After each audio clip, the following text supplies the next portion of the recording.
it's Rob from HobbyKing with another product profile. Today I've got the MX2. So real excited to bring this one to you, and so just going to go through it today. This is going to be a real quick and simple video just to show you the construction, the assembly. This is a 1270 wingspan, so 1270 millimeter wingspan, so it's a good sized plane. Flies on a 4S 2200. You can probably go a little bigger, a little smaller on the battery size, depending on how you like to fly. But the 4S 2200 is it's one of the most popular battery sizes out there. So I would personally fly it on a heavy duty or a graphene myself, or 60 to 75, and up from there. We have nanotechs that are 70 plus C rated, so any of those will be fine. I'll put some links up later on in the video to show you what you could use. But without further ado, let's break into it, let's put it together, and let's see how she looks. And oh yeah, check it out. Quick setup guide right on the box. Okay, it's upside down on this one, but so it's right there. So shows you the control throws, shows you the CG, some basic specs and stuff like that. So there you go, right there on the box, real quick and easy. All right, we've got everything out of the box, out of their respective bags. And here's the hardware. This is going to be screws and wing bolts and wheel pants and spinners and all kinds of stuff like that. Here's a Y lead for the ailerons. So yeah, there we go. Tail wheel. All right, and prop. Of course, you need that. And everything looks great. It's a really vibrant color scheme. Some really blazing graphics, which is really cool. I kind of like that. Looks really neat. So should be cool when we put it all together. Okay. So you really only need a bit of glue to put this all together. So I'm going to use some HobbyKing foam cure. I like foam cure for a lot of reasons. Is one, it stays a little flexible. CA is great. I use CA a lot, of course, but CA becomes very firm and brittle. So for airplanes and gluing surfaces on and things like that, sometimes I prefer to use foam cure. Again, because it stays a little flexible, allows things to just kind of give a little bit. I kind of dig that, and it works for me. Let's see inside here. Okay, ESC, battery hatch. Very straightforward in here. Okay. No surprises, nothing crazy. Again, this is just a very simple plane, and I like simplicity. Simplicity is usually a good thing. Keeps the weight down, keeps the component build very simple and straightforward. And so this is all about fun, so this will be able to get you in the air quick. All right, let's keep going. One thing I tell people to do is always dry fit all your components first, okay? Always. Just dry fit everything, make sure it all fits together properly. And that way you don't have any surprises when you start gluing things together, all right? If you come across some kind of issue or some problem that you need to make an adjustment on, if you do it prior to gluing things together permanently, you'll have a much better experience. Okay, the wings fit together with the fuselage just fine. You don't need to glue the wings because you're going to use these wing bolts to secure the wing to the fuselage, so no gluing here, okay? When you're securing wings to wing bolts with nylon bolts and stuff like that, you don't have to get them crazy super tight. They need to be tight for sure. But once you get, finger tight, go a little more than maybe another half a turn, maybe a full turn past that. And that's all you need. You really don't need to crush these down. You're just going to damage components, inside there. So a few extra turns, that wing isn't going anywhere. Cool, all set on that. While we're in here, let's put our Y lead on the aileron wires. Okay, so white to yellow, you always go with the lightest colors together. In this case, the servos are yellow, red, and brown. And the Y lead is white, red, and black, so red to red, brown to black, and light to light, so yellow to white. There we go, that is correct. Okay, that's all we need to do in there for the moment. Now, let's see about, and always flex your hinges. I just bopped my head on the Mustang there. Flex your hinges a little bit, and we always recommend that you use some hinging tape or perhaps some foam cure along the hinge line. These are foam hinges, and out of the box they're going to work just fine for you. But it's a foam hinge, and it will break down, especially under hard 3D maneuvers. So give them a flex, and then if you're a cautious person like me, I'm going to add a little hinge tape along both edges here. And I have a video out on how to do that real quick and easy, so just search in YouTube here on our channel and you'll find it. But go ahead and do that. So this looks like it just slides in there like that. Okay, yep, that's very straightforward. Okay, and that will of course need to be glued. And then we have the rudder. Okay, and this has pinned hinges. Okay, so that's real nice. That is great for 3D. And so let's see. Again, this is someplace where you want to dry fit things. I can see the slots are a little, look like they're a little tight, so I'm just going to put my blade in there. Okay, no, that's not tight at all, in fact. There we go, yeah. So I'm going to dry fit this, make sure that this fits in there nice with nothing binding, get a nice clean mount there. Yeah, beautiful. Okay, so that is going to be fantastic. All right, so let's glue this down.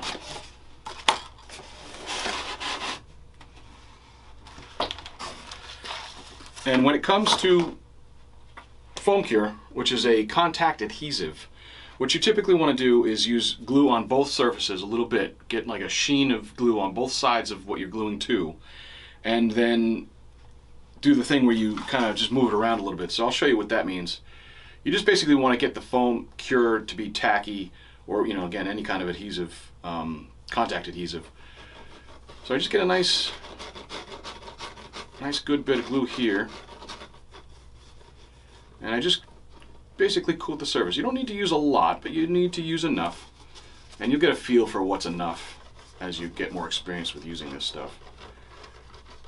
Because, you know, you don't want it squeezing out and going all over your model where it's not supposed to be. So that's there. We put a little bit on here as well. Not so much. Get it on both sides. Okay. And I usually leave this sideways like that, because that way, you know, this stuff moves very slowly. So if I have it like this, I gotta wait for it to, you know, pour down. So if you leave it sideways, it's a good tip. It'll come at you a little quicker. So, all right, so we're gonna squeeze this in here. Let's do this. Let's get it so it's like that. There we go. Get a little less of the glue in places where it's not supposed to be. Okay. And the horizontal stab has ridges on it, so it can be aligned perfectly. I really like that feature. There's no guesswork here. All right, it's aligned exactly where it needs to be. And so, like I said, to work it, you just kind of push it out, push it back in, push it out, push it back in. Just get it so the glue is really worked in all the surface area. Okay, and beautiful. I really like that it has those tabs on it. There's raised surfaces on this, and again, so that allows you to just line it up perfectly. It's a really good feature. I like that a lot. Okay, little glue on the hinge tabs here. And I love the fact that the rudder is live hinges, as they're called.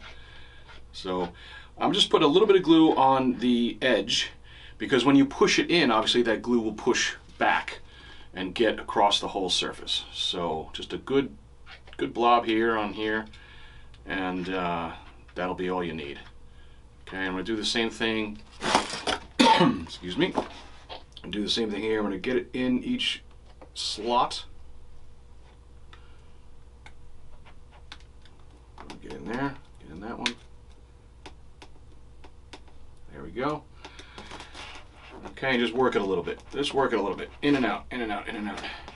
And you'll feel it starting to get tacky. It starts to get difficult to pull it, and that's what you want. Okay?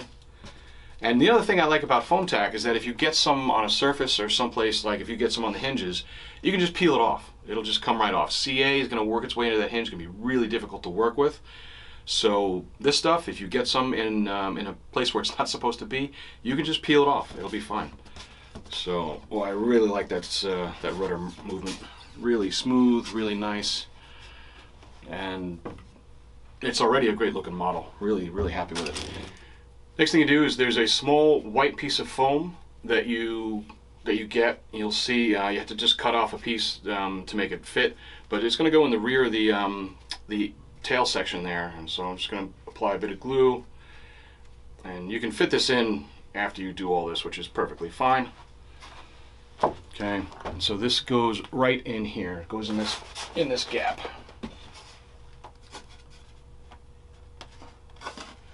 And this is just to strengthen the tail section here.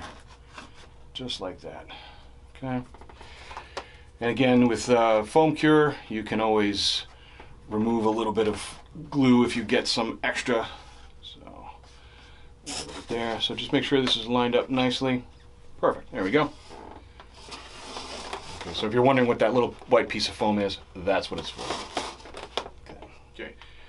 Be careful that you notice the orientation of the carbon fiber strut here for the wheels, landing gear. It is oriented in one particular direction, so you want like the flatter edge to go towards the front, okay? And then you just simply use these bolts that we just took out here and put those back in. And it comes with wheel pants. As everyone who's seen my videos knows, I'm not a particularly big fan of wheel pants. They kind of get caught up on grass. Unless you have a really nice paved runway, wheel pants are usually kind of just a bit of aggravation. But these look so nice, and they're rigid plastic. These looks really, really good. So I'm going to use these, strangely enough. So for wheel pant installation, you need to cut the decal a little bit here. There's just it's just covering the hole for the bolt. So you just cut that out. Okay, once you have your wheels and wheel pants secured, you want to use one of these tiny little screws that come with the kit to secure these in there. Okay, and that way your wheel pants don't go like this. You don't want that. Next is the tail wheel. I think I went a little out of order compared to the manual. I think they described doing this before doing the main wheels, but no big deal. For those of you out there that say I need to have a plain stand here, I do have a plain stand, but with this table it ends up being too high to do these videos. You can't even see really everything. So I just keep doing it like this. But I do have a plain stand, I'm just not using it. So the remainder of the build is very, very simple. Tail wheel just bolts in. Check out in the manual, there's a small piece of plastic that you insert into the small hole in the rudder just to reinforce this connection here. And then the wire goes right into that hole from the tail wheel. So again, it's very, very simple. It's explained very easily in the manual. But overall, this plane went together in about 12 minutes, I think. And again, the wings bolt right in. The tail section and the empennage gets glued in. Very, very simple, very straightforward. Install the prop with the spinner and backplate on there, and it doesn't get much more straightforward than that. And she's ready to fly. And boy, she's a great looking model. Really looking forward to getting this in the air.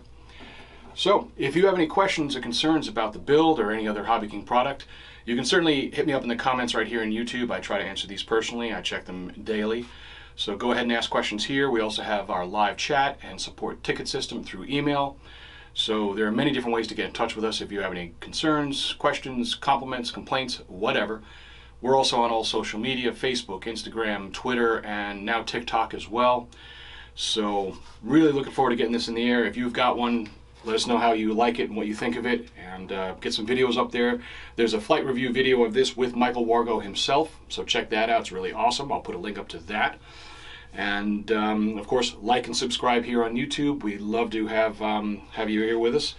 So thanks for joining me on this build, and hopefully I'll see you in the air with this thing pretty soon. And thanks again. See you next time.